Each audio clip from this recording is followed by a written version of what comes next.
were you in discussions and essentially making in your own mind a commitment that if the NEB was going to approve this by late 2015, you had already made the decision that if NEB approved, you were going to go ahead? Well, it wasn't just the NEB. We created an interim process that would address some of the failings we saw of the original Conservative NEB process, which was do much more Indigenous consultation, stronger science, much more community consultation to get a better sense of what we're moving through. And it was always a question of if we could move forward responsibly on the Kinder Morgan pipeline, then Alberta would be able to be as ambitious as we needed Alberta to be and get on with the national climate change plan. And that's exactly when it ended up happening. Yes, they were linked to each other.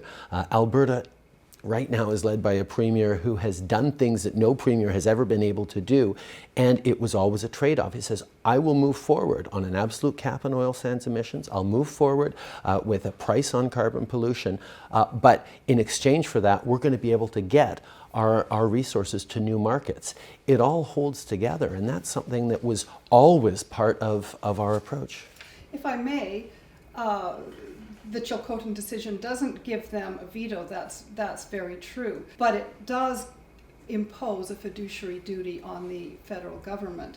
One of the complaints that the ministerial panel has outlined in quite extensive detail is that there wasn't full disclosure, that it isn't just that the First Nations had concerns, they didn't have information. Full consultation means full information as well. I'm concerned that your government is going to be on thin ice there. No, we have worked with Indigenous communities who have concerns. We are giving them the tools, the information that they need. Some of them are happy and are supportive. Some continue to have concerns. We continue to work with all of them to improve the capacity, whether it's spill response, whether it's being able to continue to protect the land and respect the people on it. These are things that are integral to our government. The approach we have on reconciliation is one about respecting rights. It's a rights-based approach. There are always going to be voices who will never be satisfied or never be on board with a particular difficult project or another. What we have to do as a federal government is make sure that we are hearing those voices, respecting those voices, and acting in the interests of all Canadians, and that's exactly what we're doing here.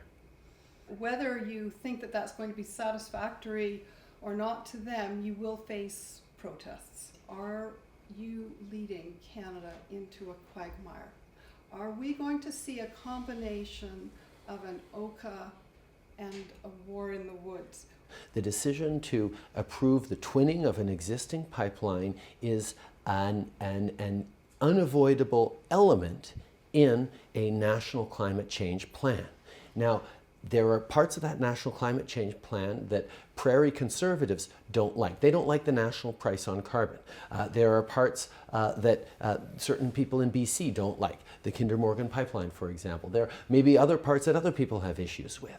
But my job as a Prime Minister is to hold the country together and do the things that are right for all Canadians. The federal government has responsibility for protecting our oceans. That's why we're putting $1.5 billion into a world-class oceans protection plan that involves Indigenous communities, is investing in the Coast Guard in ways that has never been done before.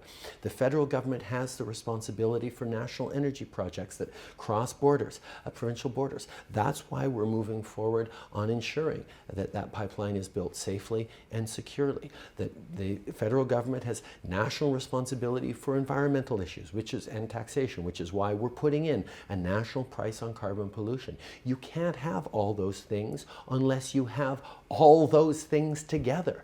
That is the point.